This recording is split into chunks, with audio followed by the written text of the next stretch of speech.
Buonasera, grazie di essere presenti. Questa sera tratteremo un tema molto significativo per la progettazione urbanistica che stiamo affrontando con il piano degli interventi. Facendo un breve riassunto, direi che ad oggi è stato fatto e approvato anche il documento del sindaco e sono stati fatti gli incontri pubblici con i cittadini per illustrare i contenuti di questo documento. A latere di questo primo passo, l'amministrazione ha ritenuto utile fare anche dei focus tematici riguardanti appunto l'urbanistica e i temi dell'urbanistica a Vittorio Veneto. Il primo tema ha riguardato praticamente l'escursus storico che è avvenuto a Vittorio Veneto dalla fine del 1800 fino agli anni 2000. Lo abbiamo visto con il primo incontro e sono stati affrontati proprio i temi partendo da Ceneda comune e Serravalle comune, uniti in un'unica città, Vittorio Veneto, con tutte le problematiche connesse con l'unione di due comuni che avevano comunque la loro importanza, la loro portanza, e la trasformazione urbanistica che ne è stata data nel tempo, con la progettazione da parte di urbanisti importanti, vedendo la trasformazione del Vittorio Veneto paese agricolo in Vittorio Veneto città che ha mantenuto le sue conformazioni storiche dei due nuclei, ma che ha anche saputo svilupparsi collegandole. Il tema di oggi invece riguarda il credito edilizio, il regolamento che va ad incentivare e disciplinare gli interventi dei privati sul suolo pubblico e poi la perequazione edilizia e il valore straordinario. Questa sera sono con noi Matteo Gobbo, il nostro pianificatore, Virginio Chioatto, che si occuperà della redazione di questi regolamenti, e poi il professor Marella, docente di estimo all'Università di Padova. Ve li presenterò con più dettaglio, magari. Matteo Gobbo è un pianificatore urbano, è esperto nella redazione di PAT, varianti urbanistiche, eccetera. Collabora con noi già da tempo e svolge un ruolo professionale di valenza tecnica e urbanistica, collaborando con studi di pianificazione e progettazione del territorio. Passerei la parola a lui, però prima di passarla i saluti da parte dell'amministrazione che saranno dati dal Presidente del Consiglio Alessandro De Bastiani.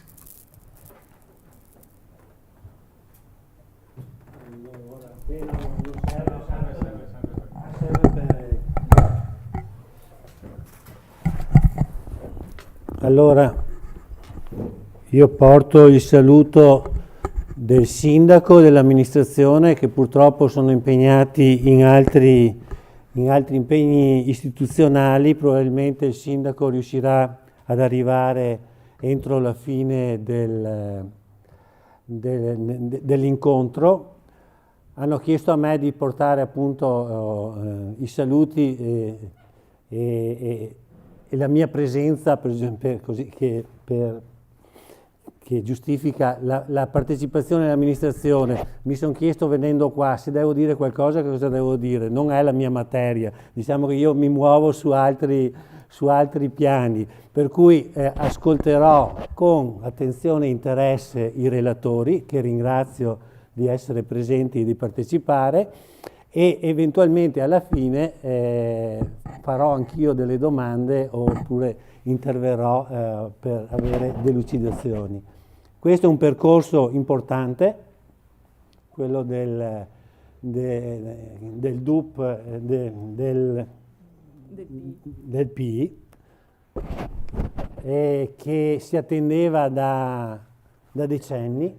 Noi a Vittorio Veneto siamo fermi a un piano regolatore, penso del 95, e quindi la città sicuramente aveva bisogno e ha bisogno di questi nuovi interventi. Tra l'altro arriviamo tardi, come sappiamo tutti, rispetto anche a tutti gli altri comuni limitrofi. Non importa, cerchiamo di fare il lavoro fatto bene e che servirà appunto per i prossimi anni per disegnare la città di Vittorio Veneto che speriamo, che intendiamo costruire. Auguro buon lavoro e poi eventualmente ci risentiamo alla fine. Grazie.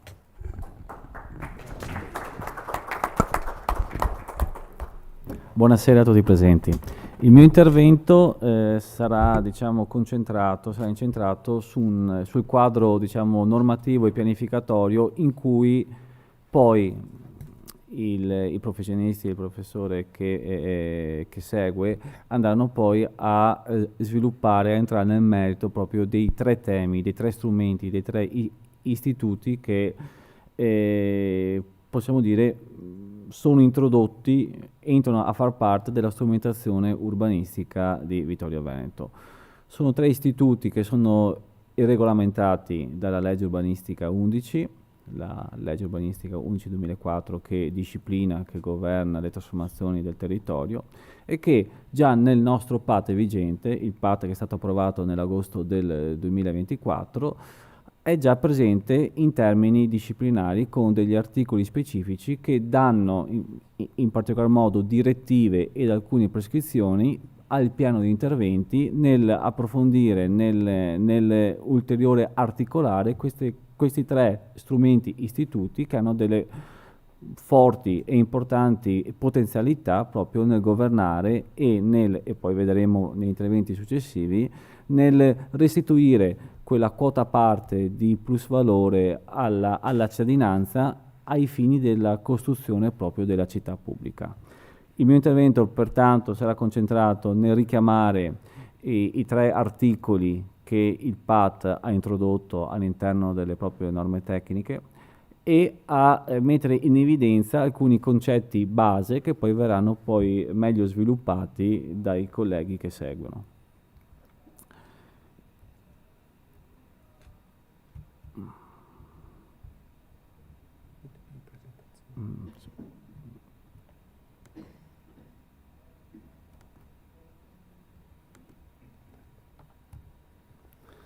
Iniziamo dall'articolo 55 che va a disciplinare in maniera molto chiara l'istituto della perequazione urbanistica, poi verrà dettagliato in maniera molto più precisa e particolare. Innanzitutto la cosa più importante è che al comma 3 si va a definire, il PAT definisce quali sono gli ambiti applicativi. In altre parole, la perequazione urbanistica, che in via preliminare posso definire come quello strumento con il quale si garantisce e si persegue l'equa distribuzione tra proprietari dei diritti edificatori e riconosciuti dalla pianificazione urbanistica operativa, quindi piani di interventi, e gli oneri derivanti dalla realizzazione delle dotazioni territoriali. Per dotazioni territoriali sono le aree per servizi, quindi le cosiddette aree F.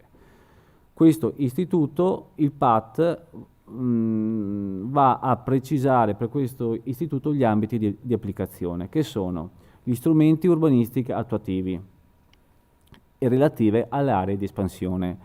Per semplificare, lo strumento urbanistico più famoso, più diciamo di facile apprendimento è il piano di lottizzazione. Quindi la perequazione urbanistica, nel suo caso più semplice, viene applicata nei piani di lottizzazione. Il PAT prevede che questo istituto viene anche applicato nei comparti edificatori. Il comparto è sempre una forma di progettazione che è prevista dalla legge 11/2004, l'articolo 21 nella fattispecie, e anche nelle schede normative. Le schede normative sono quelle, diciamo, quelle progettazioni di dettaglio, quelle discipline, diciamo, particolari che il piano di interventi e anche il futuro piano di interventi verrà caratterizzato, verrà corredato da queste schede, che servono per disciplinare ambiti di trasformazione particolare. Quindi un ambito di trasformazione, un ambito di espansione avrà, nella maggior parte dei casi, una scheda normativa che andrà a disciplinare le carature urbanistiche, gli indici edificatori e altri parametri che permettono di definire la trasformazione in termini sia insediativi ma anche in termini ambientali, con tutta una serie di parametri anche di misure mitigative e compensative. Un altro ambito dove il PAT prevede l'applicazione della perequazione urbanistica sono gli accordi di pianificazione o gli accordi di programma, quindi nell'ambito della procedura negoziata, quindi gli accordi tra pubblico e privato. Poi entreremo nel merito sulla fattispecie, sulle caratteristiche di questi accordi pubblico-privato. Quindi il PAT definisce già dove prioritariamente, e questo è previsto dal comma 3, la perequazione deve essere applicata e demanda ovviamente il PI, ed è lo strumento che abbiamo iniziato, diciamo, a redigere nel mese di luglio con la presentazione del documento del sindaco in Consiglio Comunale, dovrà andare a specificare e articolare. Il PAT demanda sempre al piano di interventi la possibilità di individuare ulteriori fattispecie di applicazione della perequazione urbanistica. Quindi questi sono i tre, diciamo, campi applicativi previsti dal PAT. Ciò non toglie che il PI, sentita l'amministrazione, può prevedere altre, diciamo, situazioni urbanistiche di applicazione della perequazione urbanistica. Come vedete, qui il mouse non mi aiuta, ho riportato la tavola della trasformabilità, che è la tavola, diciamo, che riporta tutte le azioni di piano del PAT, perché dovete ben sapere che il PI viene redatto partendo da una base vigente, che è quella data dal piano regolatore generale per le parti compatibili col PAT, e dalla cornice pianificatoria che è data dalle 4 tavole del PAT. Qui vi ho riportato solamente la carta delle trasformabilità in quanto contiene le azioni strategiche, e tra le azioni strategiche ci sono le 3 categorie che al comma 3 ho esemplificato, quindi gli ambiti di espansione, quindi le cosiddette lottizzazioni che nel PAT sono rappresentate dalle linee preferenziali di sviluppo insediativo, gli ambiti, i comparti e le situazioni, diciamo, di maggior dettaglio che nel PAT non vengono rappresentate ma caratterizzano lo status pianificatorio vigente, perché il piano vigente è, diciamo, caratterizzato dalla presenza di aree sottoposte a comparto, e soprattutto ambiti la cui previsione urbanistica può essere definita mediante progetti speciali o programmi complessi, che sono delle aree, diciamo, le aree, diciamo, strategiche del comune, dove il PI può intervenire con un progetto speciale, con un progetto strategico e pertanto con un accordo pubblico-privato, che è l'accordo ai sensi dell'articolo 6 previsto dalla legge 11/2004. Quindi già il PAT ci dà delle indicazioni dove la perequazione può essere applicata.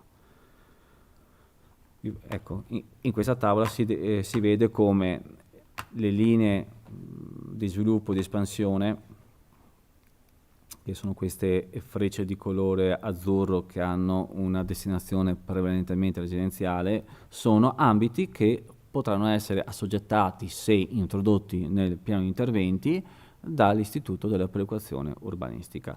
Questi contenitori con il perimetro pallinato di colore rosso e l'interno bianco sono ambiti di progetto speciale all'interno del quale può essere applicata la perequazione urbanistica.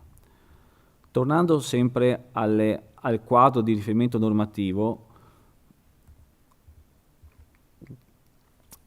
andiamo a trattare i crediti edilizi. Anche in questo caso il PAT, nel proprio apparato normativo, è andato a disciplinare il concetto del credito edilizio, precisando che si intende una potenzialità volumetrica riconosciuta a seguito della realizzazione dei seguenti interventi. Quindi già il PAT va a categorizzare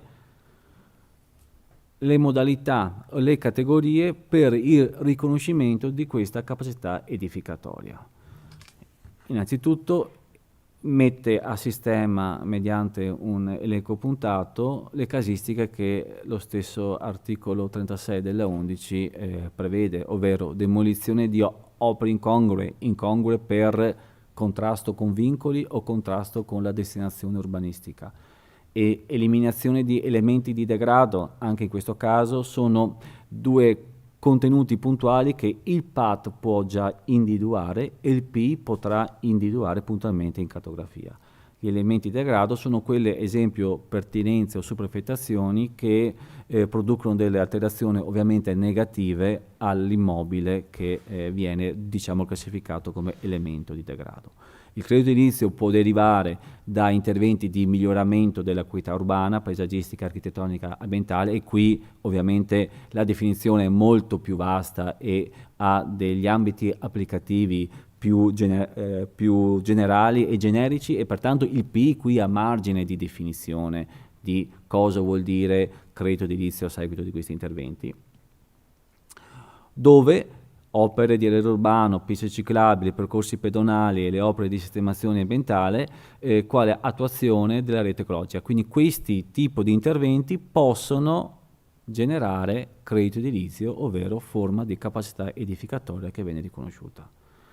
Ovviamente lettera D, interventi di demolizione, quindi per la rete viaria, i cosiddetti in tanti altri piani, anche dei comuni limitrofi, questa lettera D viene classificata come edifici in conflitto. Io ho un fabbricato in fregio alla strada, ovviamente determina una criticità viabilistica in quanto vi è una strettoia, un elemento di criticità, e alcuni piani hanno preventivamente negli anni passati anche, diciamo, ante legem bollidato il fabbricato come edificio in conflitto, come una forma di lo demolisci, ti riconosco pari volumetria o una volumetria compensativa e può essere realizzato in un altro sito.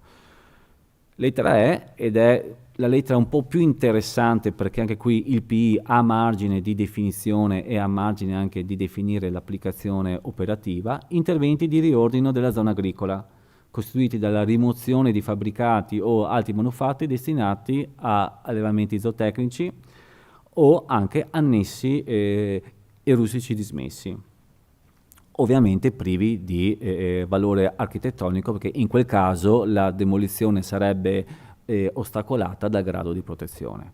Quindi anche in zona agricola interventi di riordino, specialmente nei nostri territori che sono caratterizzati specialmente nella parte pianeggiante di dispersione e anche di disordine, diciamo, edilizio, l'istituto del credito edilizio potrebbe essere un'opportunità assai interessante. Sempre il PAT va a definire che il credito edilizio può essere generato, può essere derivato dall'aggregazione in nuclei abitati urbanizzati non più funzionali alla conduzione del fondo, quindi per diciamo migliorare una situazione di frammentazione fondiaria.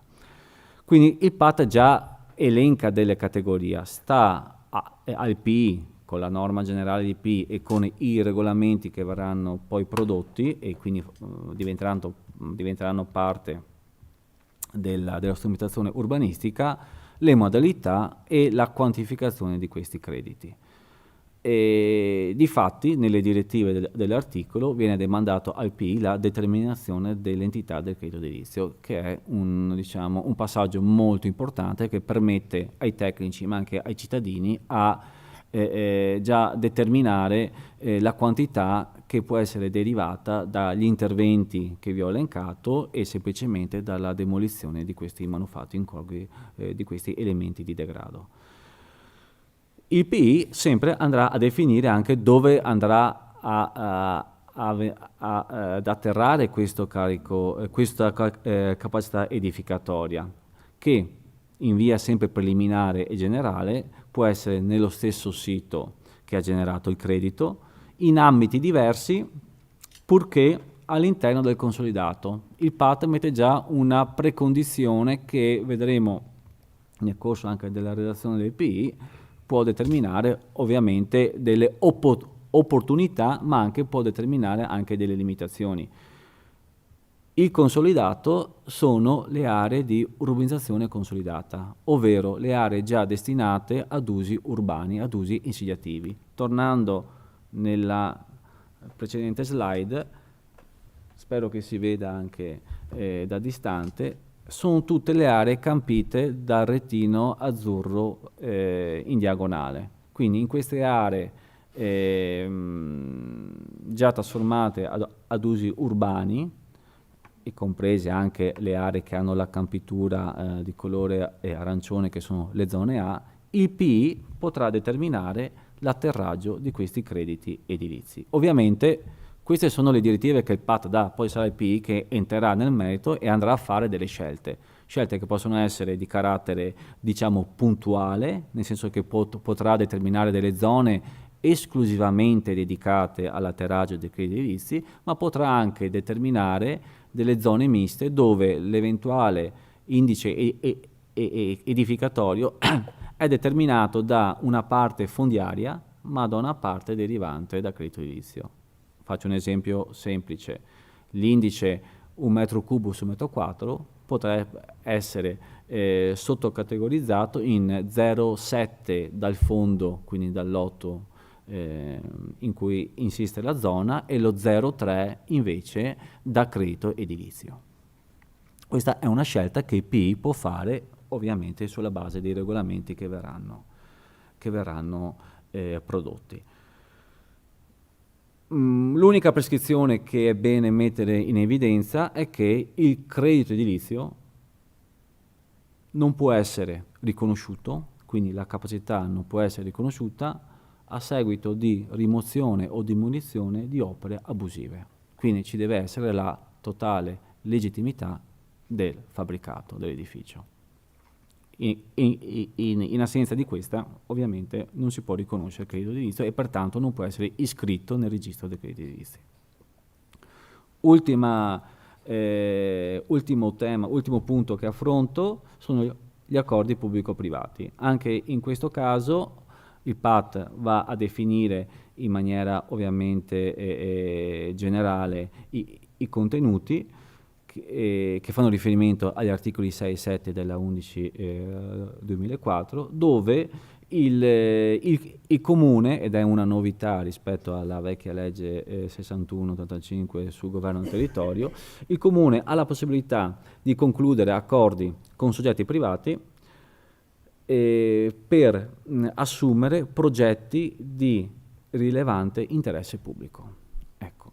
Su questo tema, vedendo anche esperienze similari in altri comuni, bisogna ben definire in cosa consiste il rilevante interesse pubblico, se questo interesse pubblico deve essere un'area, un'opera, o se, come in alcuni casi viene interpretato, poi logicamente si può essere d'accordo o meno, come l'interesse pubblico potrebbe essere una mera somma economica.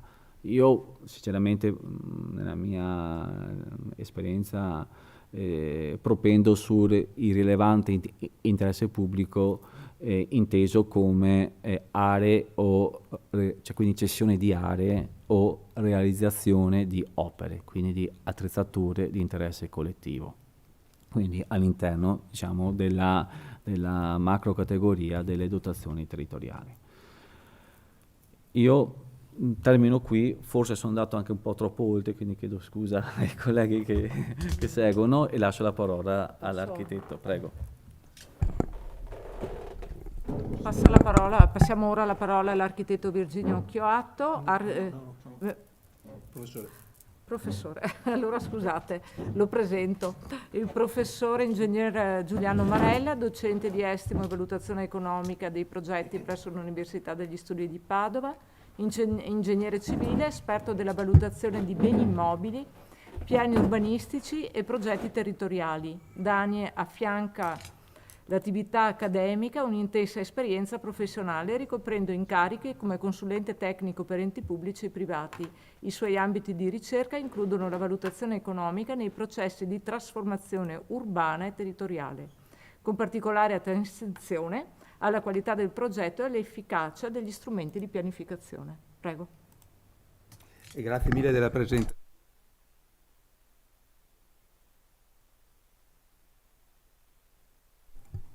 Grazie mille della presentazione, ringrazio anzitutto l'amministrazione, l'architetto Maddalosso per l'invito, l'amico Virginio Chioatto che ha suggerito il mio nome, perché è sempre bello confrontarsi su temi di questa natura. Allora, preciso subito la mia posizione. Io sono qui, come ci ha ricordato l'architetto Maddalosso, in quanto esperto o presunto tale di economia immobiliare, e la cosa può sembrare un po' sorprendente, perché in genere i piani urbanistici sono visti come una questione di consumo del suolo, destinazioni d'uso, indici di fabbricabilità, quindi di questioni molto quantitative ma non economiche. Invece, come vedremo tra breve, nel tempo la dimensione economica del piano è diventata sempre più importante e sempre più rilevante.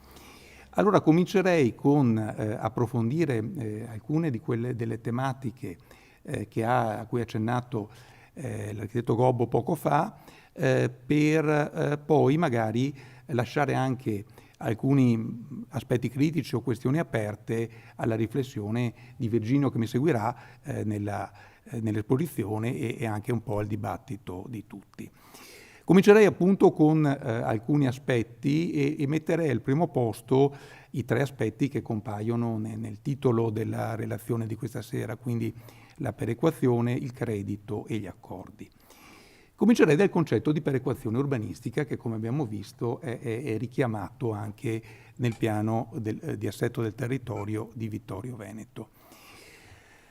Allora, la perequazione, direi anzitutto, non è uno strumento, è più che altro un obiettivo. È un obiettivo. E per capire l'importanza, vorrei dire, rivoluzionaria di questo obiettivo nei piani, farei un passo all'indietro e vedrei com'era l'urbanistica prima della perequazione, che è uno strumento tutto sommato recente. Nel Veneto la perequazione è stata recepita per la prima volta dalla legge regionale 11 del 2004, quindi non è poi uno strumento così antico. Il vostro piano regolatore, che risale al 1995, sicuramente non aveva elementi perequativi, perché all'epoca non esisteva proprio la perequazione. Allora, la legge fondamentale dell'urbanistica in Italia era, o è ancora, se vogliamo, come principi, la legge 1150 del 1942. Quindi una legge, come dire, piuttosto risalente, che nei confronti del governo del territorio aveva, come dire, un approccio molto autoritativo.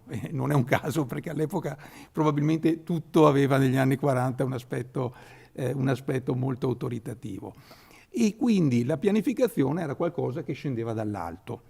Qualcosa che scendeva dall'alto e che divideva il territorio in due grandi classi in due grandi categorie.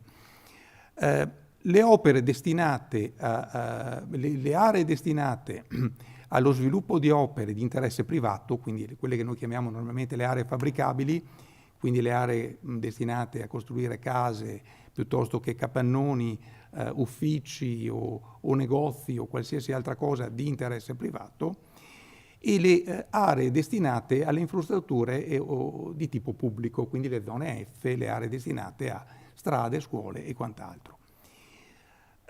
Questo, visto dal punto di vista del cittadino, creava due categorie completamente diverse. Chi aveva vinto la lotteria, perché trovava la propria area diventata fabbricabile, quindi anche con un grande incremento di valore, e chi invece era, come dire, condannato alle pene dell'inferno, perché la sua area era destinata a infrastrutture pubbliche, quindi doveva allora come oggi seguire l'istituto dell'espropriazione per pubblica utilità, che è un istituto, come dire, molto gravoso sia dal punto di vista procedurale, E questo dividere il territorio in due categorie di aree creava grandi problemi.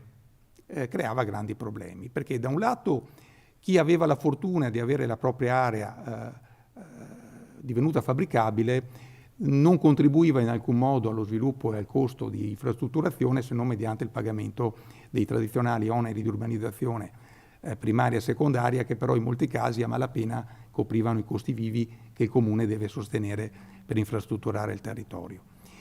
Ma soprattutto dal punto di vista delle aree destinate invece, come dire, allo sviluppo delle opere pubbliche, il problema della gestione espropriativa è sempre stato un grandissimo problema, sia perché la normativa è molto complessa, è stata modificata più volte nel tempo a partire dal 1865 con un'infinità di norme che si sono succedute, la Bucalossi, la legge Casa, la legge fondamentale, ogni volta cambiando criterio e procedura e ogni volta innescando criticità e problematiche dal punto di vista dei tempi e dei costi di espropriazione. Poi spesso le pubbliche amministrazioni offrono indennità piuttosto risicate per necessità di bilancio, questo innesca contenziosi e richieste di maggiori indennità, insomma cose che si trascinano per anni, creano problemi ai cittadini, problemi di bilancio alle amministrazioni e tempi incerti per quanto riguarda l'infrastrutturazione. La perequazione si propone di risolvere un po' tutti questi problemi.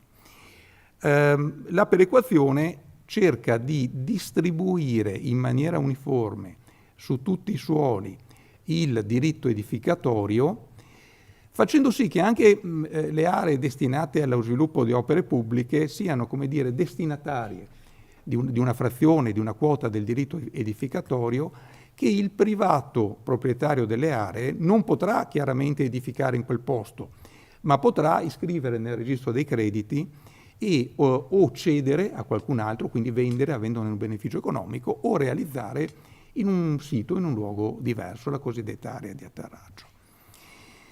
Questo principio, un po' curiosamente e paradossalmente della perequazione, ha cominciato timidamente a diffondersi prima ancora che esistessero le normative che consentivano effettivamente di applicarlo, perché diciamo che nasce soprattutto tra gli anni 80 e gli anni 90 ad opera di un nucleo di urbanisti molto pionieristici, soprattutto in Emilia-Romagna, che cominciano a pensare di distribuire l'indice edificatorio su tutte le aree, prima ancora che la norma, diciamo, lo prevedesse chiaramente. In particolare c'è stato un grande urbanista che si chiama Stefano Pompei, è mancato da qualche anno, ho avuto il privilegio di conoscerlo, e quindi userei la definizione di perequazione che ha dato proprio Pompei in un libro del 1998, che ha detto: nel linguaggio urbanistico si intende generalmente per perequazione quel principio la cui applicazione tende a ottenere due effetti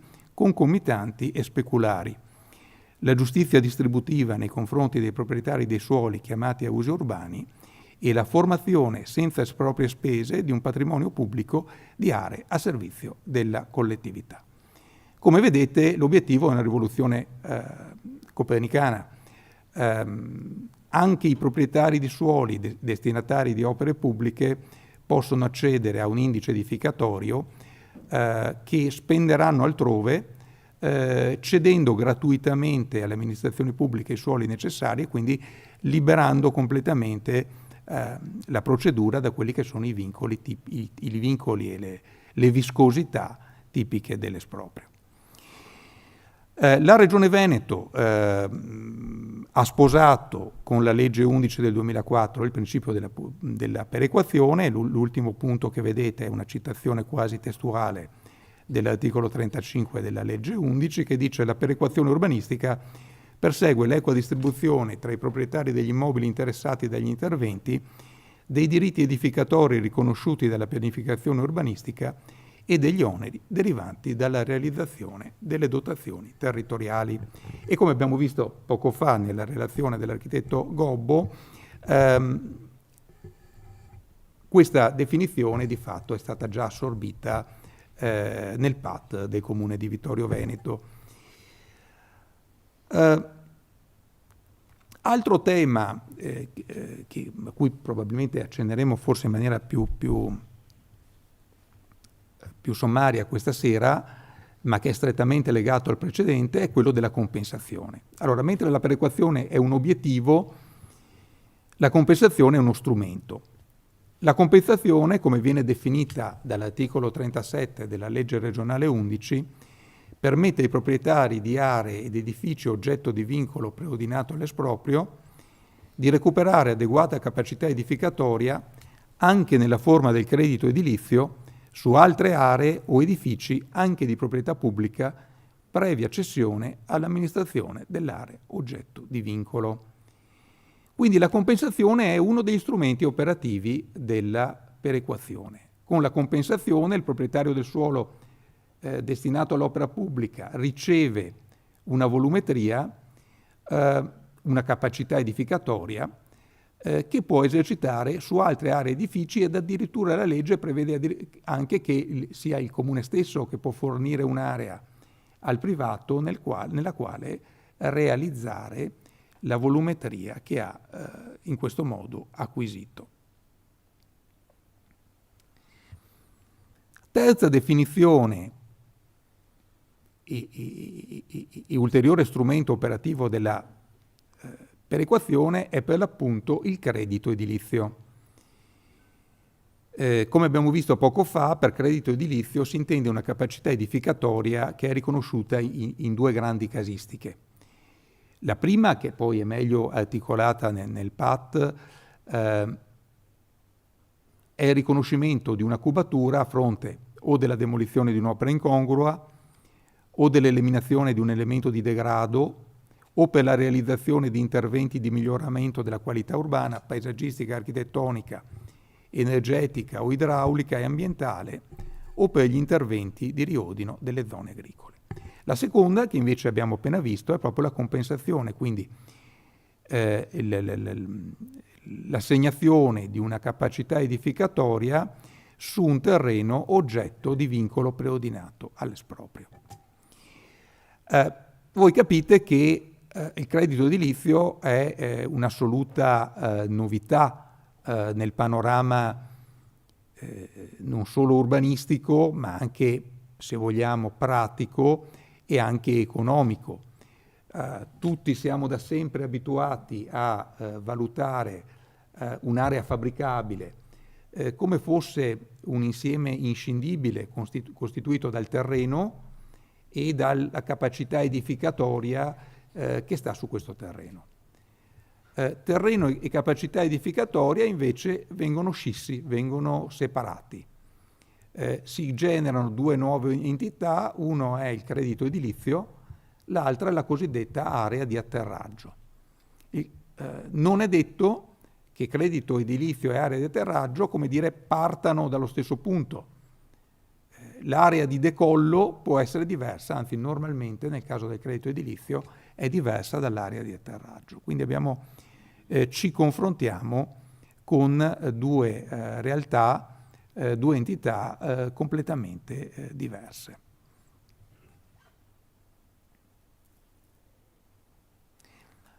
Ultimo elemento che andiamo a valutare, ultimo elemento richiamato dalla relazione di questa sera, sono gli accordi tra soggetti pubblici e privati. Accordi tra soggetti pubblici e privati che sono richiamati dall'articolo 6 della legge regionale 11. Anche questa è una novità. Storicamente, fino a questa norma, la disciplina urbanistica, come abbiamo detto poco fa, era qualcosa che scendeva dall'alto, quindi era l'amministrazione comunale che a suo insindacabile giudizio individuava le aree oggetto di edificazione anche privata e il cittadino, per così dire, subiva questo tipo di classificazione, ma non aveva, come dire, un ruolo propositivo. Cioè tutta la normativa anteriore non aveva un momento formale in cui il cittadino poteva proporre di realizzare un'opera nel proprio terreno. Questo chiaramente ha sempre generato delle criticità. Talvolta capitava che l'amministrazione comunale prevedesse lo sviluppo edificatorio su aree i cui proprietari non erano magari affatto interessati allo sviluppo, oppure su aree di assetti proprietari molto frazionati, per cui era difficile trovare un accordo per lo sviluppo, e quindi magari la previsione di piano si fermava, non aveva seguito. Come poteva capitare il viceversa? Magari un proprietario aveva un'area idonea allo sviluppo, aveva l'interesse allo sviluppo, ma il piano non prevedeva lo sviluppo in quella zona, per cui non c'era nessuna possibilità di edificazione. Per la prima volta, con la legge 11, è previsto l'istituto dell'accordo tra il soggetto pubblico e il soggetto privato, quindi può essere il soggetto privato che si fa promotore, che propone l'edificabilità del suolo, purché, come ricordava poco fa l'architetto Gobbo, ci sia un rilevante interesse pubblico. Quindi purché la proposta contemperi non solo l'interesse del privato nello sviluppare l'opera, ma anche l'interesse pubblico. Ad esempio per la realizzazione di non solo dei normali standard urbanistici come verde, parcheggio o quant'altro, ma magari di opere extra standard, che so, una pista ciclabile piuttosto che una sala comunale o quant'altro, che vengono messe sul piatto per poter in qualche modo incentivare anche l'amministrazione comunale a ravvisare un interesse pubblico che comporta l'opportunità di procedere a questo tipo di iniziativa. Una novità normativa che non è contenuta nella legge regionale, ma è contenuta in una norma statale, che è il cosiddetto Sblocca Italia, il decreto legge 133 del 2014 e nelle successive modifiche, è il contributo straordinario. Abbiamo detto che nell'accordo pubblico-privato il proprietario delle aree può proporre lo sviluppo edificatorio del suo terreno, ma è chiaro che nel momento in cui c'è l'accoglimento da parte del comune della proposta, c'è un rilevantissimo vantaggio economico del privato. La norma prevede che normalmente il 50% del maggior valore conseguito dal soggetto privato a seguito del cambio di destinazione d'uso venga ceduto al comune in termini di contributo straordinario, che nei casi più frequenti consiste nella realizzazione di un'opera pubblica, se ad esempio il nuovo intervento richiama in prossimità la realizzazione, che so, di una rotatoria piuttosto che di una pista ciclabile, piuttosto che di un bacino di laminazione o un altro intervento di interesse pubblico, il privato è tenuto a reinvestire il 50% del maggior valore che consegue in quest'opera pubblica, e in questo consiste gran parte dell'interesse pubblico che l'accordo pubblico-privato richiede. Non necessariamente deve essere fatto mediante opera pubblica in quel luogo, può essere anche un versamento in denaro, in numerario, al comune, che a sua volta provvederà ad individuare un'opera pubblica e realizzarla, anziché affidarla al privato. Ma diciamo anche questa è una rilevante novità, quindi è possibile proporre la realizzazione di un intervento non previsto dal piano, l'amministrazione comunale può accoglierlo, ma come dire, l'accordo pubblico-privato richiama la necessità di stima di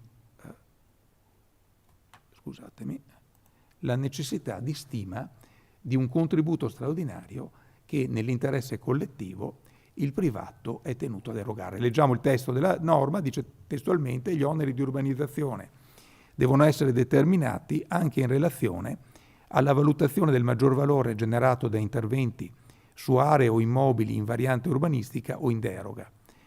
Tale maggior valore, calcolato dall'amministrazione comunale, è suddiviso in misura non inferiore al 50% tra il comune e la parte privata ed è erogato da quest'ultima al comune stesso sotto forma di contributo straordinario che attesta l'interesse pubblico in versamento finanziario vincolato a specifico centro di costo per la realizzazione di opere pubbliche e servizi da realizzare nel contesto in cui ricade l'intervento, cessione di aree o immobili da destinare a servizi di pubblica utilità, edilizia residenziale sociale o opere pubbliche. Bene, perché ho esordito dicendo che l'economia immobiliare è diventata un elemento importante del piano.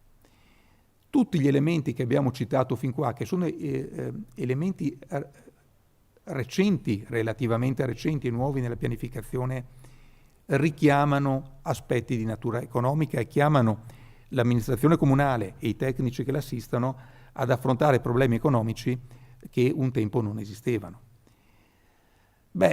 Diciamo che nella compensazione, ad esempio, in cui l'indennità di esproprio viene, sostituita dall'attribuzione di un credito edilizio, di una capacità edificatoria, l'amministrazione deve stabilire qual è l'equivalenza, qual è il punto di equilibrio di valore, deve capire qual è il trade-off, la sostituzione tra il terreno che deve essere acquisito dall'amministrazione e la quantità di credito edilizio, di metri cubi, che deve essere assegnata in cambio. Negli accordi tra soggetti pubblici e privati diventa fondamentale il corretto calcolo del contributo straordinario. Quindi se la norma dice che il contributo è pari alla differenza tra il maggior valore dopo la variante e prima della variante, qualcuno deve provvedere al calcolo e all'attribuzione della corretta valutazione, perché se la valutazione fosse troppo restrittiva, troppo piccola, il comune rinuncia a un suo diritto.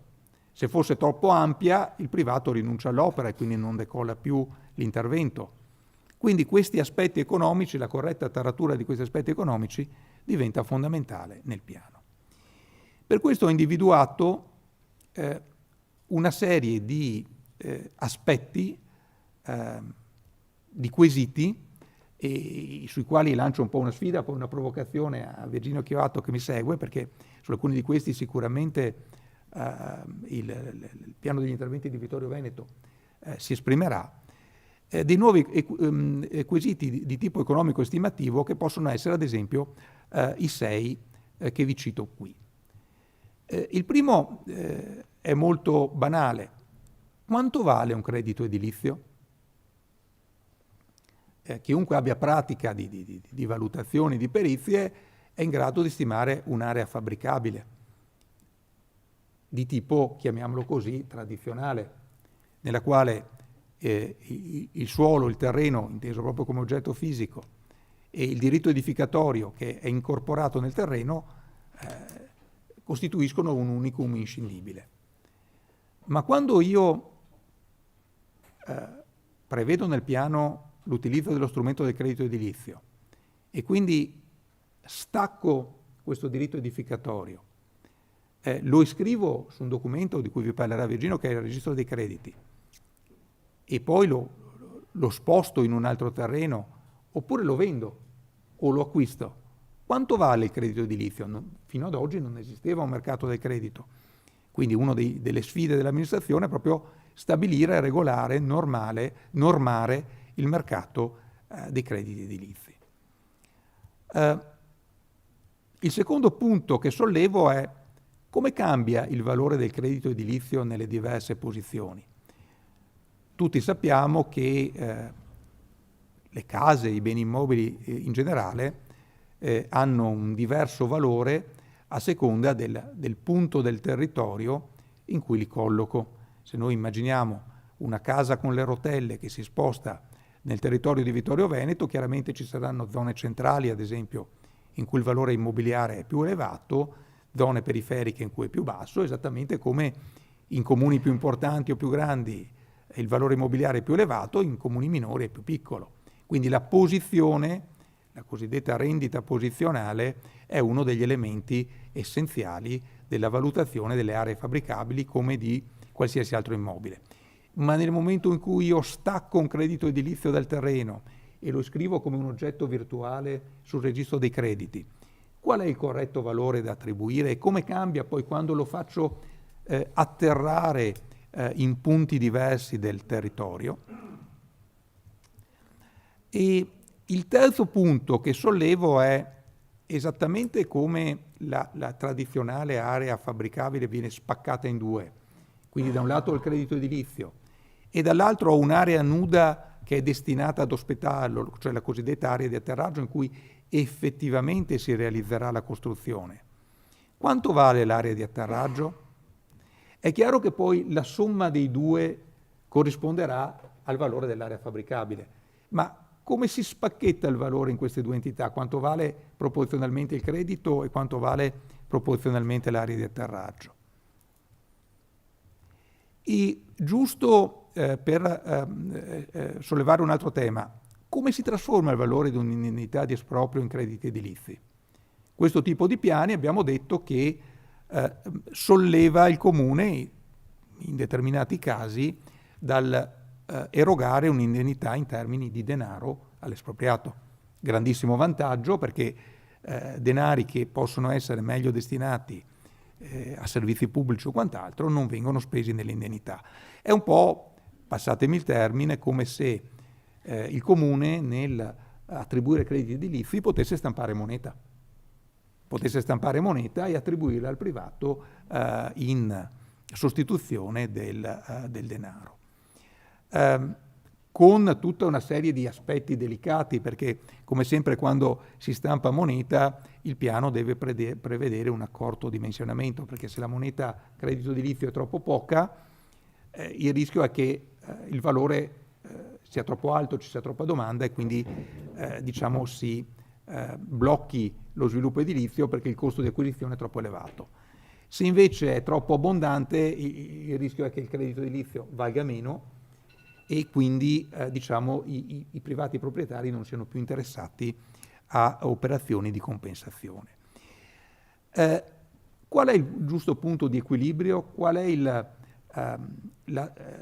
la trasformazione di una indennità di esproprio che la normativa attuale, il testo unico degli espropri, esprime in denaro, è come dire il valore di mercato del bene, come trasforma un valore economico, quindi espresso in euro, in una quantità, in 100 metri cubi o in 1000 metri cubi di credito edilizio?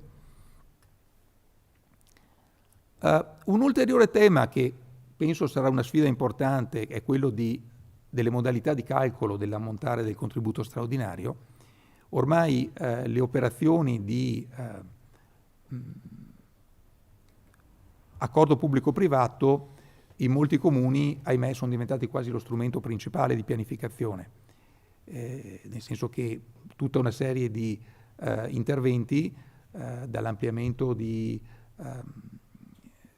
fabbricati industriali, che anche se tecnicamente è più un SUAP che un accordo, però la modalità di calcolo è sempre la stessa, piuttosto che la realizzazione vedo che praticamente tutte le medie strutture di vendita del Veneto quasi ormai passano attraverso lo strumento dell'accordo pubblico-privato. Quando vedete sorgere in qualche comune il nuovo supermercato del PAM piuttosto che della LI o di qualsiasi altra marca, quasi sempre c'è un accordo pubblico-privato. Tanti comuni si stanno ormai dotando di strumenti di valutazione che, come ben sa Virginio che si occupa di questi temi, non sono semplici, perché calcolare il valore di un'area prima e dopo l'intervento richiede, come dire, di governare tutta una serie di variabili tecniche ed economiche non semplici. E poi soprattutto ho sottolineato l'ultimo dei sei punti. Come possono questi strumenti essere posti a servizio del piano per favorire il perseguimento degli obiettivi? Il Comune di Vittorio Veneto si è dotato del cosiddetto documento del sindaco, che dà un po' le linee guida di pianificazione degli obiettivi ambiziosi che è giusto che un comune importante come Vittorio Veneto abbia, e quindi contenimento del consumo del suolo e così via.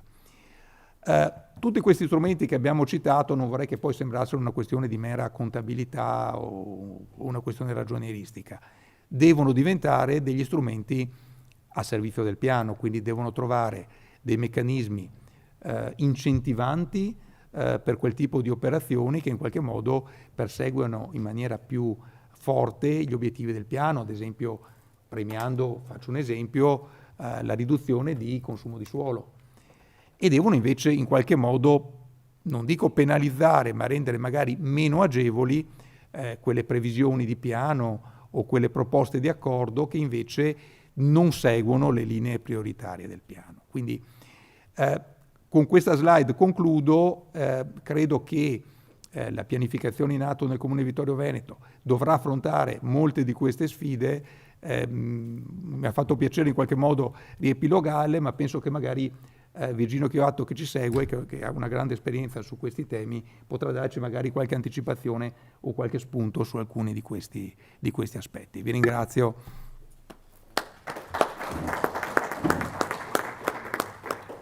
Grazie al professor Marella. Ora passiamo la parola all'architetto Virginio Chioatto. Laureato allo IUOV di Venezia con tesi sul paesaggio e rete ecologica del Veneto orientale, giusto? Sì. Svolge attività professionale nei campi della progettazione architettonica, valutazione immobiliare, pianificazione urbanistica, consulenze tecniche per enti pubblici e privati, esperto in perizie, rilievi, catasto e certificazione energetica. Unisce nella sua pratica attenzione al territorio, alla sostenibilità e alla qualità del progetto. Prego. Grazie. Cerchiamo di dare qualche risposta alle sfide che sono poi quelle che ci troviamo ad affrontare ogni volta che si va a mettere mano a questi strumenti che effettivamente voi avete capito sicuramente che c'è una parte economica importante e purtroppo molto spesso questa parte economica, riallacciandomi all'ultima domanda che è proprio la sfida di questo tipo di lavoro, molto spesso la parte economica diventa preponderante e questi strumenti vengono visti proprio come una modalità per incrementare le esigue casse dei bilanci comunali. La sfida invece che si cerca di portare avanti è proprio quella di non fare questo, o perlomeno di cercare di limitarlo. Io adesso qui ho ripreso quello che è stato detto, cioè la perequazione come modo per restituire alla collettività parte dei guadagni che si generano da un'operazione immobiliare, però quello diciamo che cerchiamo di fare, cerchiamo di mettere in atto, invece di usare la perequazione, al di là della terminologia strumento su cui abbiamo parlato prima, ma comunque come un qualcosa che serva a realizzare la città che con il piano ci siamo immaginati. Il piano regolatore, il piano degli interventi, il PAT, non sono altro che l'idea della città futura che la collettività ha. La perequazione urbanistica, poi vedremo anche gli altri strumenti, per come la immaginiamo noi, cercano di essere proprio un qualcosa che va ad aiutare a disegnare questa città. Allora, vediamo come, aspettate perché qua, allora, eccolo. Diciamo sostanzialmente la sfida economica di come si calcolano i plusvalori si riduce a una formulazione che più o meno è sempre di questo tipo, è una formulazione molto semplice e siccome si va sempre sostanzialmente a calcolare il plusvalore che si genera da un'operazione immobiliare, per farla facile, diciamo, la trasformazione di un lotto che era agricolo in edificabile.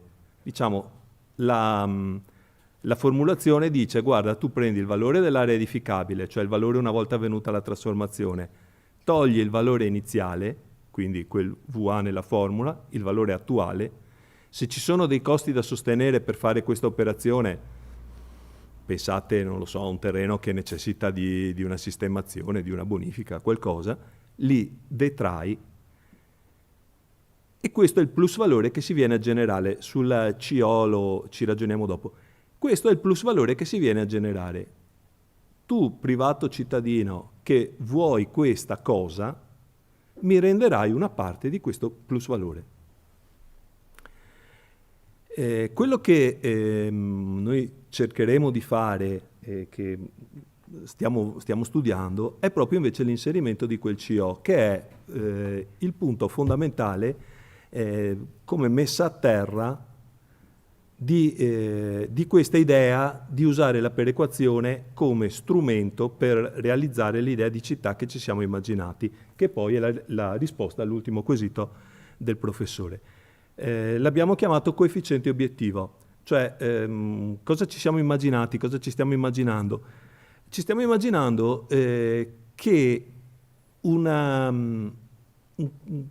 un plus valore non si genera solamente in forma monetaria, che poi può essere anche tradotto in un'opera pubblica e non necessariamente devono essere dei soldi, ma può anche essere il riconoscimento di un obiettivo che il comune ha. Io faccio un esempio di un altro comune che mi piace perché è anche molto simpatico. Un altro comune, un comune montano, a un certo punto mi hanno detto: guarda, noi abbiamo un obiettivo, siccome abbiamo i paesi, i borghi in collina che si stanno spopolando e perdono i segnali della tradizione popolare che avevamo, noi vogliamo salvaguardare a tutti i costi i lavatoi pubblici. Quindi siamo disposti a rinunciare a una parte monetaria del plus valore che si genera da un'operazione, purché chi propone l'operazione restauri il lavatoio. Il coefficiente obiettivo non è null'altro che la quantificazione del costo del restauro del lavatoio. Ovviamente ogni comune avrà le sue esigenze e le sue peculiarità. Io adesso ve ne faccio vedere alcuni. Nascono ovviamente dal documento del sindaco e dalle istanze che ci sono state poste nel momento in cui abbiamo cominciato a fare questo lavoro. Per cui voi immaginate che, fatto 100, una cifra che il privato dovrebbe dare all'amministrazione a titolo di perequazione urbanistica, questi 100 possono essere divisi in 50 monetari, in opere, e 50 facendo quegli obiettivi lì, che avranno appunto dei coefficienti che vanno a abbassare la parte monetaria. Ve li illustro molto velocemente, ma un obiettivo fondamentale che mi è stato posto è il contenimento del consumo di suolo. Per cui chiaramente se io faccio un intervento di restauro, di ristrutturazione, piuttosto che un intervento di nuova costruzione, ecco che l'intervento di restauro posso decidere di abbassare la parte monetaria che mi viene data, proprio perché riconosco un valore a quell'intervento. Stessa cosa appunto interventi di demolizione e ricostruzione che mi permettono di rigenerare suolo, l'utilizzo dei crediti edilizi cui dicevamo prima, perché il credito edilizio mi toglie un'opera incongrua, soprattutto la sottocategoria dei crediti da rinaturalizzazione che sono normati a livello regionale, sono una sottocategoria dei crediti e vanno proprio a eliminare le opere incongrue, quindi anche le situazioni di pericolosità idraulica, per esempio edifici che sono in zone di pericolosità idraulica, piuttosto che in situazioni di frane o cose di questo tipo. E quindi ecco che se mi viene una demolizione di un fabbricato che è in una zona a pericolo frana, se io riutilizzo quel credito proprio per generare questa operazione, posso cercare di agevolarla in questo modo. Un altro dei temi che mi sono stati posti come stella polare è il contrasto allo svuotamento del centro storico e il rilancio della residenzialità. Cioè, io la prima volta che ne ho parlato mi hanno detto: guarda, questo è uno dei nostri problemi. E allora ecco che stiamo pensando di porre appunto facilitazioni laddove vado a realizzare edilizia convenzionata, laddove vado a realizzare edifici dove c'è un impegno a mantenere la prima casa, locazione di negozi, perché ovviamente lo svuotamento dei nostri centri non è soltanto una questione residenziale. Se non offriamo servizi alla popolazione, chiaramente ci possono essere le case, ma comunque non verranno abitate perché non c'è tutto l'intorno che è essenziale per il nostro modo di vivere. Interventi per canoni convenzionati di locazione. Quindi diciamo tutto quello che può cercare di rilanciare la residenzialità. Sono idee, potranno essere migliorate, aggiunte, tolte, sono idee che sono state messe in campo. E contemporaneamente c'è il grandissimo tema che adesso è molto diffuso, tra l'altro, che è quello della rigenerazione urbana, quindi comunque del recupero dei centri storici, e quindi interventi su edifici storico-testimoniali, recupero di annessi rustici sempre piuttosto che costruire ex novo, interventi che per voi credo sia un tema abbastanza forte, gli interventi su fabbricati industriali dismessi, ristrutturazione di edifici nei centri storici, recupero di elementi storici testimoniali come il lavatoio di cui vi ho parlato prima, e anche ovviamente nella riqualificazione del tessuto edilizio, comunque realizzazione di opere pubbliche, perché proprio in funzione di quello che vi dicevo prima, il contesto è fatto anche di una città pubblica. Altro obiettivo è la qualità dell'abitare, che si traduce comunque in una qualità urbana e in un miglioramento, diciamo, in alcune situazioni per tutti.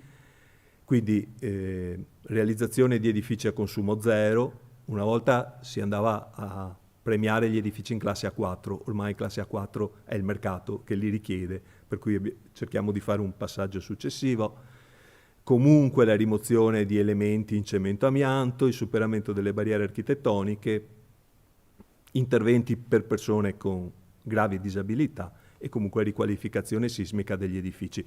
Tutto questo naturalmente oltre quello che è già previsto dalla norma, cioè il minimo è quanto la normativa richiede. Tutto quello che si fa in più può essere agevolato con questo sistema. Unito alla qualità dell'abitare c'è un tema che a me è particolarmente caro, che è la riqualificazione dell'ambiente sociale, cioè stiamo cercando di immaginare che possano essere agevolati interventi che comprendono opere per una città più inclusiva e quindi superamento delle barriere architettoniche in ambito urbano, percorsi tattili, cartellonistica in braille, quiet zone, che forse è la cosa meno conosciuta, ma sono dei luoghi sostanzialmente, soprattutto per le persone neurodivergenti, ma non solo, ma anche per le donne in allattamento, per esempio, dove ci si può, sono ambienti diciamo più tranquilli, lavorati con determinati colori, con determinati arredi, dove una persona può fermarsi 5 minuti e recuperare, diciamo, le energie.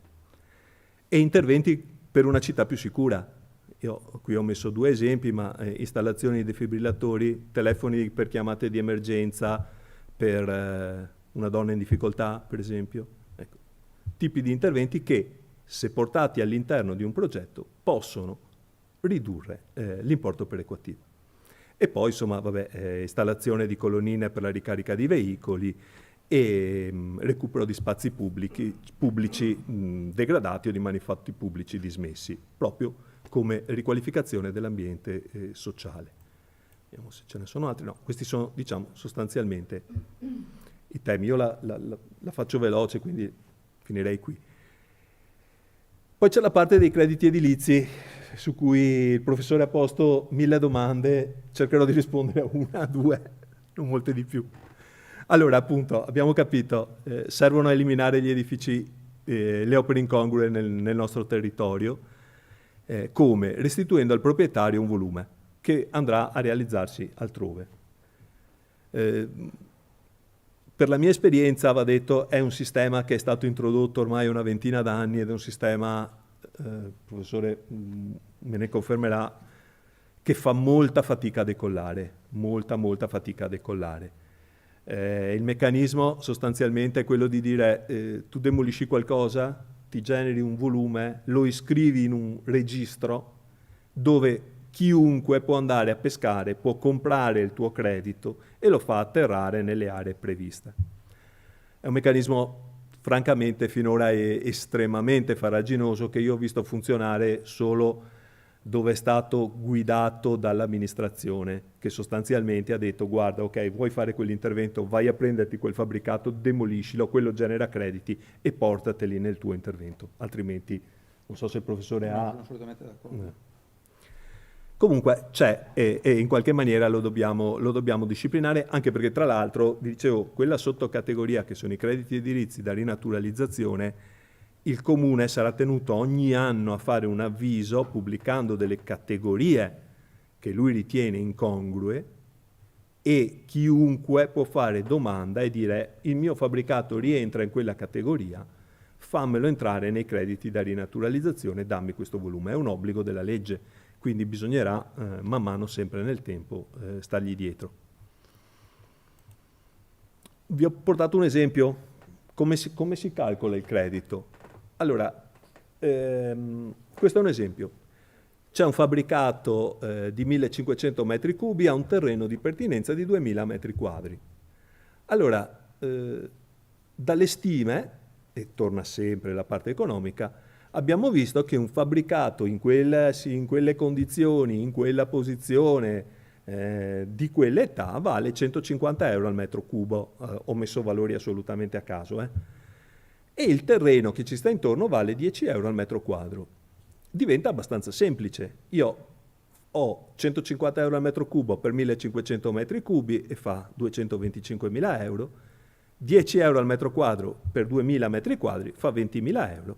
Il valore sono 245.000 euro. Detta così è semplice, chiaramente, come diceva il professore prima, il problema è andare a determinare quei 150 euro al metro cubo, quei 10 euro al metro quadro, che è tipicamente il nostro lavoro.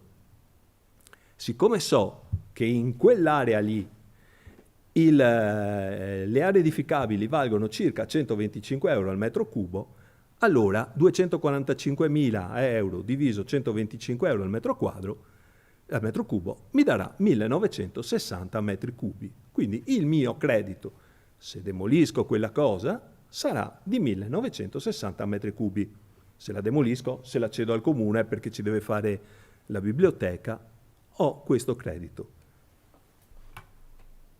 E fin qui a una domanda abbiamo risposto, però dobbiamo andare avanti, perché questa è un'immagine che ha dato la Regione.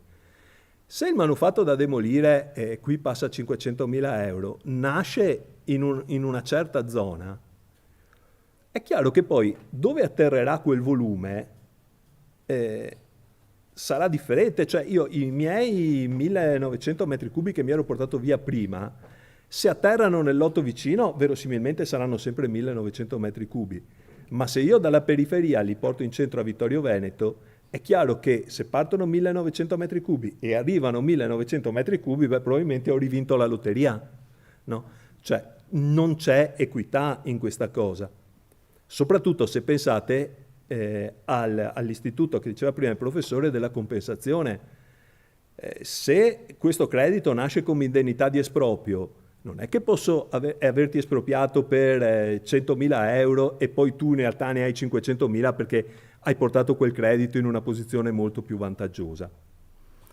Questa foto sostanzialmente spiega un po' quello che vi ho detto. Quindi come si fa a fare questa cosa? Allora, questa cosa generalmente, e credo anche noi non faremo eccezione, viene legata ai valori delle aree edificabili ai fini dell'IMU. Questa è la tavola che divide Vittorio Veneto in zone omogenee dal punto di vista dei valori immobiliari ai fini dell'IMU. Sostanzialmente è la tavola che fotografa, se qualcuno di voi ha un terreno edificabile, come dovete pagare l'IMU. Per ogni colore ci sono, adesso ve lo mostro in ingrandimento, eccolo qua, c'è un'area individuata, ci sono dei valori dei terreni per quell'area che sono diversi dai valori che hanno le aree con gli altri colori. Questo cosa ci permette di fare? Ci permette di realizzare una tabella di questo tipo. Cioè vedete, abbiamo in verticale le aree dove decollano i crediti, dove demolisco il fabbricato, e in orizzontale le aree dove atterrano. Se voi pensate alla fascia 1, la fascia più importante del territorio, la fascia 4, lasciate perdere i numeri intermedi, questo è un comune da cui lo tratto un po' particolare, ma comunque la fascia 1 la più pregiata, la fascia 4 la meno pregiata del territorio, la più periferica, vedete che il credito nasce in fascia 1, atterra in fascia 1, sarà uguale, 1 metro cubo è 1 metro cubo. Se lo porto in periferia, quel metro cubo diventava 1,64 nel caso di questo comune. Viceversa, se il credito mi nasce in fascia 4 e mi atterra in fascia 1, 1 metro cubo, lo vedete qua sotto, non so se si vede il mouse, ma sì, diventa 0,61, proprio per mantenere questo principio di equivalenza nella trasposizione dei volumi. Ok, penso di aver più o meno...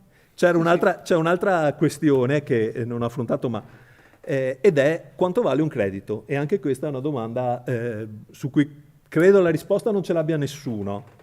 Allora, io dico i tentativi che abbiamo un po' fatto noi. Noi abbiamo pensato questo, ed è quello che poi anche andremo un po' a proporre sostanzialmente.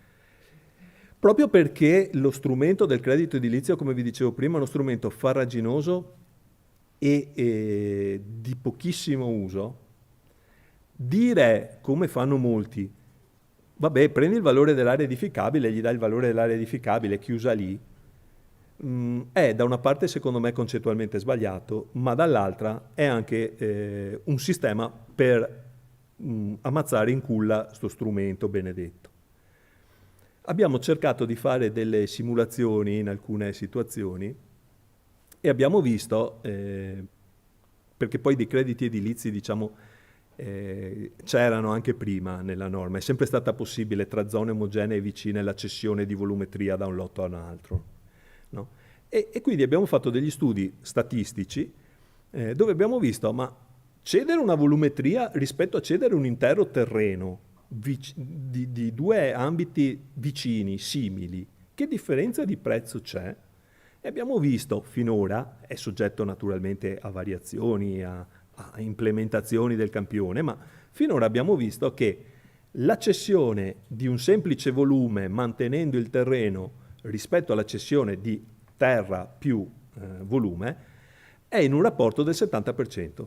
Quindi abbiamo detto, bene, il credito edilizio potrebbe valere il 70% del valore di un'area edificabile. Questa è, diciamo, finora le sperimentazioni che abbiamo fatto. Ripeto, poi man mano che questo strumento si spera vada avanti, potranno diventare dati maggiormente significativi anche numericamente, potrà spostarsi questa percentuale, ma ad ora quello che abbiamo visto è un po' questo. L'ultimo strumento che andremo a mettere in campo, di cui finora si è parlato poco, ma che va un po' a completare questo ventaglio di strumenti che abbiamo, è quello che abbiamo chiamato di valorizzazione del patrimonio pubblico. Mi spiego. Allora, il codice degli appalti, sapete, ne avrete sentito parlare, no? Sostanzialmente è quello che va a disciplinare e che praticamente per tutte le opere va a disciplinare come si appalta un'opera pubblica. Divide per categorie di valore dell'opera pubblica. Una volta dice puoi chiedere 3 preventivi, affidare alla ditta che sostanzialmente ritieni migliore. Se l'importo è maggiore, i preventivi diventano 5, bisogna fare tutto un tipo di manifestazione, oltre devi andare in gara. Però un articolo del codice degli appalti dice guarda che c'è anche una situazione in cui tu puoi non andare in gara, ed è quello che è scritto lì, è proprio la trasposizione della norma per settori ordinari, quindi non per cose particolari, ma per un'opera pubblica normale del nostro campo siamo nel settore ordinario. Non si applica il codice degli appalti nel caso in cui un'amministrazione pubblica stipuli una convenzione con la quale un soggetto pubblico o privato si impegna alla realizzazione a sua totale cura e spese, e previo ovviamente ottenimento di tutte le autorizzazioni, di un'opera pubblica di un suo lotto funzionale o di parte dell'opera prevista nell'ambito di strumenti o programmi urbanistici.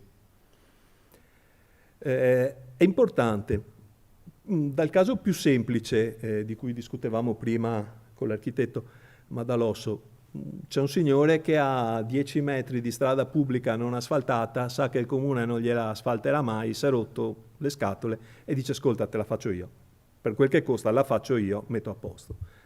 Ai casi più complessi, che sono poi anche i casi che possono essere disciplinati e nascere dagli accordi pubblico-privato di cui si parlava prima. L'accordo pubblico-privato generalmente contiene la realizzazione di un'opera pubblica, proprio andando verso quello che diceva l'architetto Gobbo prima, che la sola monetizzazione come rilevante interesse pubblico, insomma, è un po' deboluccia. Noi abbiamo un po' di scottature in questo con gli esempi di Venezia e di Milano, che sostanzialmente su queste cose qua si sono un po' scottati le dita, e quindi il dire vabbè, il rilevante interesse pubblico è solo pochi, sporchi e subito è un pochino pericoloso.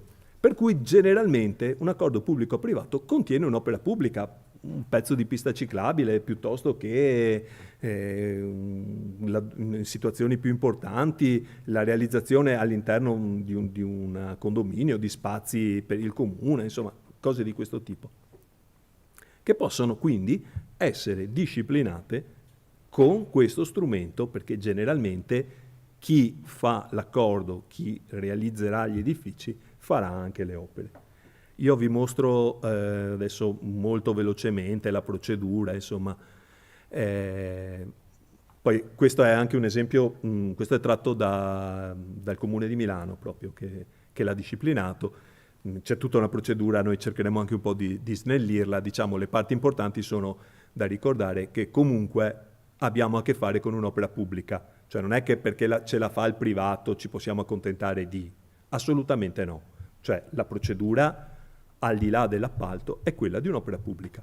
Quindi si passa da un progetto di fattibilità tecnico-economica, il punto 2, il comune verificherà il progetto facendo le sue conferenze di servizi, chiamando gli enti interessati a tutta l'operazione, chiederà integrazioni, modifiche al proponente, la giunta comunale poi a suo insindacabile giudizio dirà sì, mi sta bene, non mi interessa nulla sta cosa, oppure guarda, mi sta bene, però abbiamo bisogno di calibrare un po' il tiro. Quindi si arriverà a un certo punto all'approvazione di questa prima fase del progetto di fattibilità tecnico-economica, che nel codice degli appalti è perfettamente disciplinato anche nelle categorie di documenti da presentare. Dopodiché si va a firmare una convenzione che disciplina quindi cosa farà il privato. Il privato dovrà mettere una garanzia, tipicamente una fideiussione, a copertura della volontà di fare l'intervento, si sottoscrive una convenzione, dopodiché si passa alla fase progettuale del progetto esecutivo, che comunque subirà lo stesso iter. Quindi verrà vista dagli uffici, arriverà a un'approvazione della giunta comunale e a quel punto cominceranno i lavori.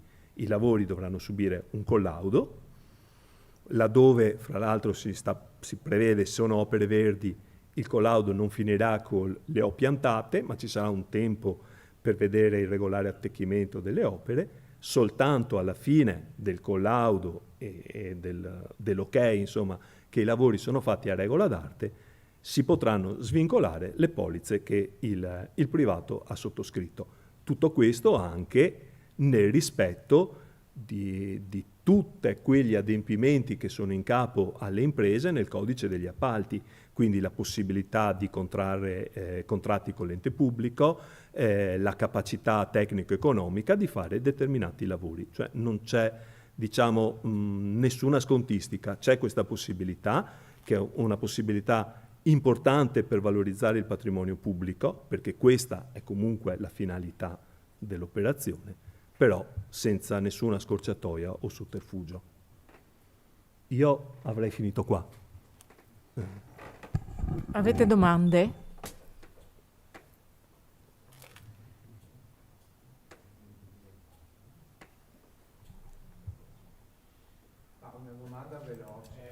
Quello che mi preoccupa è il valore a metro cubo.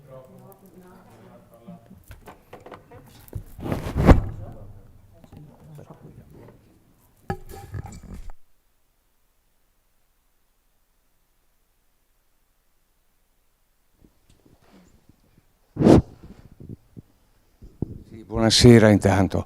No, volevo solo sapere il valore a metro cubo che lei ha detto che viene determinato dalle tabelle IMU, ma a Vittorio io non so a che data siamo fermi come aggiornamenti, perché siamo a valori ancora molto alti. Io mi ricordo un 2004-2005, le ultime stampati che ho visto in giro. Non so se nel frattempo hanno aggiornato i valori, ovviamente in base al mercato attuale. Sì, sono stati aggiornati nel 2020, mi pare. Sì, sono la tavola e la tabella che vi ho mostrato prima sono l'aggiornamento di quelli che diceva lei e non vorrei sbagliare, ma dovrebbero risalire al 2020. Infatti la stragrande maggioranza dei valori erano in diminuzione rispetto a quelli che ricordava lei, assolutamente sì. E sono ancora in diminuzione? Probabile, quasi.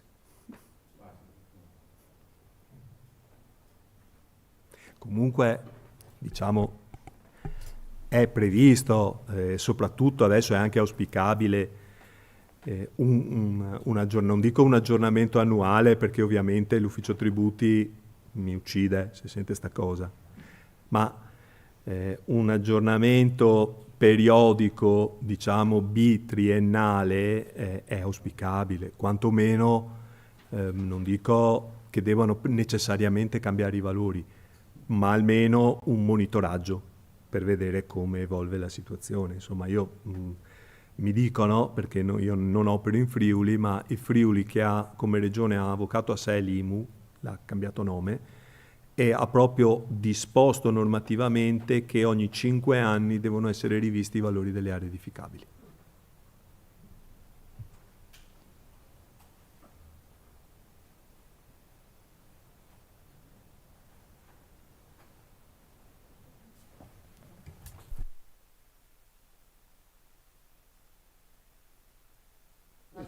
Un'altra domanda.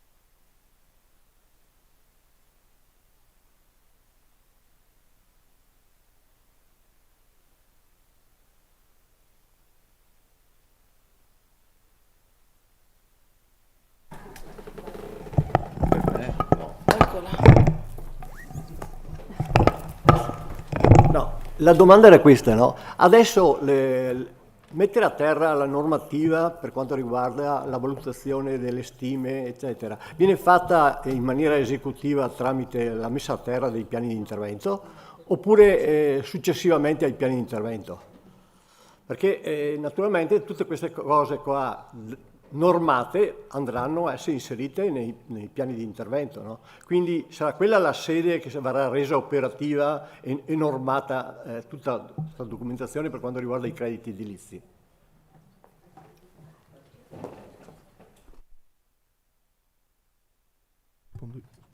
Io? Comunque sì, ne abbiamo parlato prima. Sì, sicuramente sì. Il discorso dei crediti, il regolamento dei crediti andrà a finire nell'ambito parallelamente al lavoro del piano degli interventi, mentre gli altri 2 regolamenti verranno anticipati verosimilmente. Dopo l'architetto magari può essere più precisa di me, proprio per la loro natura scollegata dal piano degli interventi, mentre il discorso dei crediti sicuramente l'alveo principale è quello del piano degli interventi. Sì, confermo quanto detto. anche perché il regolamento che va a determinare i valori perequativi è propedeutico anche alle scelte, diciamo, di piano da inserire, perché anche lo stesso proponente, lo stesso operatore che deve intervenire è bene che sappia quali siano le regole di ingaggio, le regole del gioco e quindi i costi, diciamo, della trasformazione che è determinata poi dalla nuova provvisione di piano. Quindi è diciamo, dovuto il fatto che quei due regolamenti debbano venire prima del piano di interventi, ovviamente. Sì, tra l'altro, una cosa che non ho detto è che generalmente, come giustamente ha detto il professore, ci si attesta sul 50% del plusvalore di cui abbiamo parlato, sia per la perequazione che per il contributo straordinario, i cui confini sono labili fra i due strumenti, perché sostanzialmente uno opera in proposta di variante al piano, l'altro opera in deroga, però insomma. E allora generalmente ci si attesta sul 50% che per il contributo straordinario è il minimo previsto dalla norma.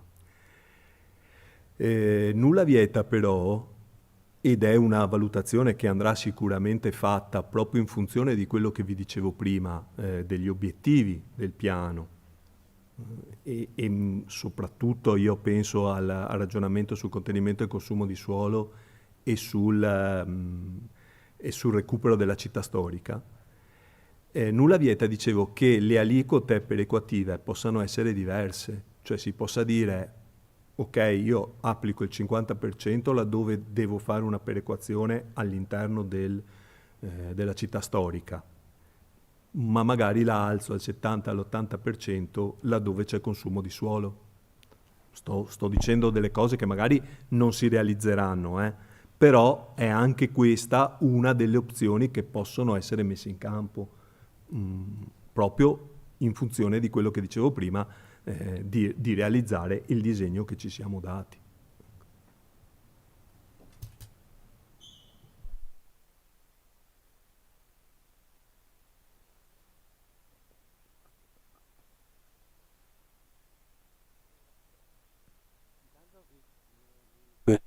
Questo, intanto vi ringrazio perché dopo un'ora di interventi ho capito qualcosa in più di prima, e visto che sarò chiamato come consigliere a votare il piano di interventi, penso che sia utile e indispensabile cercare di capire le cose. La cosa che secondo me almeno personalmente mi ha incuriosito è questo fattore dei crediti edilizi, no? Del tutto innovativi, e mi chiedevo se sono regolati da una sorta di borsa oppure se sono soggetti al libero mercato, cioè se sarà la regola della domanda e dell'offerta a regolare il valore del credito.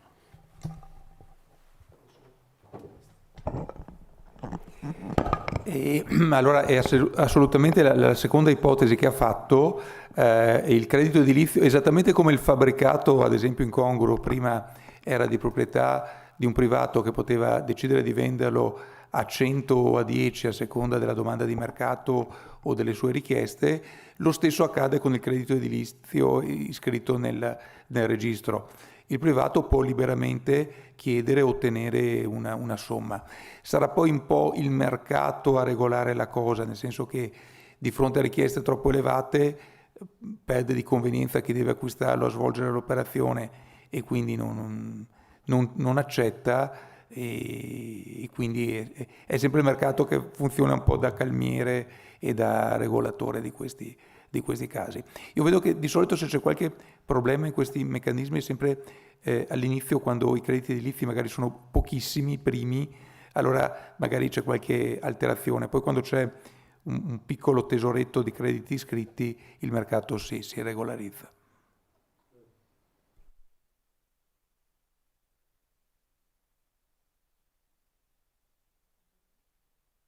Bene. Chiamiamo il sindaco a salutare, a dare i saluti finali. Prendo questo. Okay, grazie. Bene, innanzitutto mi scuso del ritardo con cui sono arrivata.